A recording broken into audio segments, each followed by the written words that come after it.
Have you ever wondered why some people seem to succeed effortlessly while others struggle despite their best efforts? Well, the answer might just lie in the concept of atomic habits. This revolutionary idea, introduced to us by the insightful James Clear, is all about the power of small, consistent changes. But before we begin, please consider subscribing. This channel is all about giving you an insight analysis of the best books of all times to give you new perspectives on life and everything around us. Imagine a snowball rolling down a hill. It starts small, but as it keeps moving and gathering snow, it becomes a giant, unstoppable force. That's exactly what atomic habits are about. In the grand scheme of things, it's not the big dramatic actions that make a difference. Instead, it's the tiny, everyday habits that we cultivate over time. These habits might seem insignificant in the moment, but when compounded over time, they can lead to massive, life-changing results. So what's the secret behind these atomic habits? Let's dive deeper. The first key takeaway from atomic habits is the extraordinary power of tiny changes. This principle is all about the potential that lies in the minute adjustments we make in our lives, ones so small that they often go unnoticed. Let's consider the analogy of an airplane. If an airplane changes its course by even just 1 degree, it might not seem like much in the short run.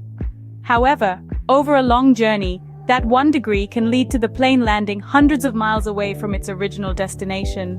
Similarly, tiny changes in our habits can steer our lives in dramatically different directions over time. Consider a person who wants to live a healthier lifestyle.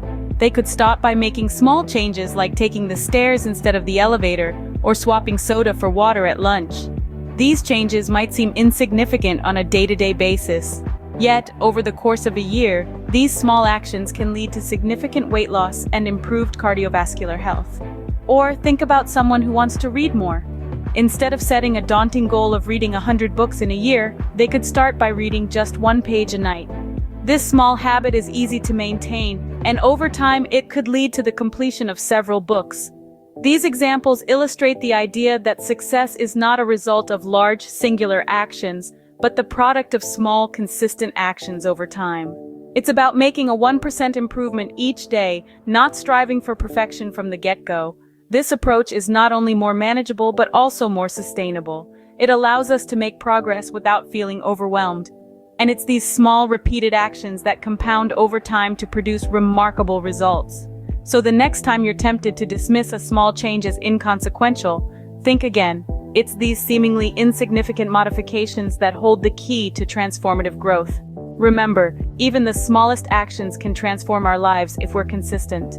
The second takeaway highlights the importance of systems over goals. Now let's delve into this profound thought. Often we find ourselves setting ambitious goals, hoping that they'll act as a beacon, guiding us towards success. But James Clear proposes an alternative perspective, urging us to focus on systems instead of goals. So what does this mean? Think of it this way. A goal is a desired outcome, a destination you want to reach. A system, on the other hand, is the process, the day-to-day routine that propels you towards that destination. According to Clear, it's the system that truly drives progress, not the end goal. This might sound counterintuitive. After all, aren't goals supposed to be our guiding stars, the end we strive for? Well, yes and no. Clear argues that while goals define what we want to achieve, they do nothing to determine the actions we need to take. They're the what, but they don't provide the how. On the flip side, systems are all about the how. They're the actionable steps, the daily grind, the habits we cultivate. They're what we do every day to inch closer to our goals. They're tangible, concrete, and most importantly, within our control. Clear's argument is that by focusing on our systems, we're more likely to achieve our goals. Why? Because systems are about consistent action. They're about showing up day in and day out, regardless of whether we're feeling motivated or not. They're about commitment, dedication, and perseverance. In contrast, goals can often feel overwhelming, distant, and out of reach. They can lead to a sense of failure if not achieved, whereas systems, being process-oriented, foster a sense of achievement with every small step taken. So the next time you set a goal, remember to also define the system that'll get you there. Embrace the process, enjoy the journey, and let the goal be the natural outcome of your consistent efforts. Goals are about the results we want to achieve, but systems are about the processes that lead us there. The third takeaway delves into the crucial role of identity in forming habits. We've all been there, attempting to change our habits without much success. But have you ever thought about why it's so difficult? The answer lies in our self-image. Our habits are often tied to our identity, to who we believe we are.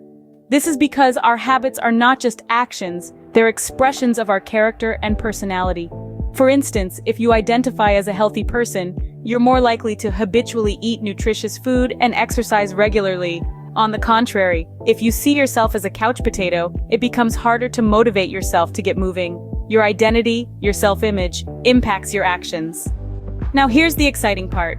Changing our identity can make habit change easier and more sustainable. Let's dig deeper into this idea.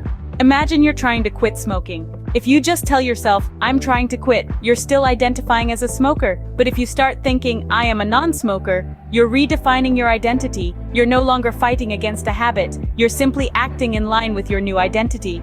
The same applies to any habit you want to form or break. If you want to read more, don't just tell yourself, I want to read more. Instead, start identifying as a reader. If you want to exercise more, see yourself as an athlete. This shift in identity makes the habit feel more natural, less like a chore, and more like part of who you are. But remember, this isn't about pretending to be someone else. It's about discovering and embracing a part of you that aligns with your goals. It's about shaping your identity in a way that supports the habits you want to form. In conclusion, our habits are deeply intertwined with our identity. If we want to change our habits, we need to start by changing the way we see ourselves. Only then can we truly start to act in ways that reflect our new identity. Habits are not just about what we do, they're about who we believe we are. The fourth takeaway is the 2-minute rule that simplifies habit formation. Now, what does this mean? Well, it's not about rushing through your tasks in 2 minutes. Instead, it's about making the starting point of your new habit so easy that you can do it in 2 minutes or less. Imagine you want to read more. Instead of setting an overwhelming goal like read 50 pages a day, the 2-minute rule would suggest read 1 page. It's a task so small that it can comfortably be accomplished in 2 minutes.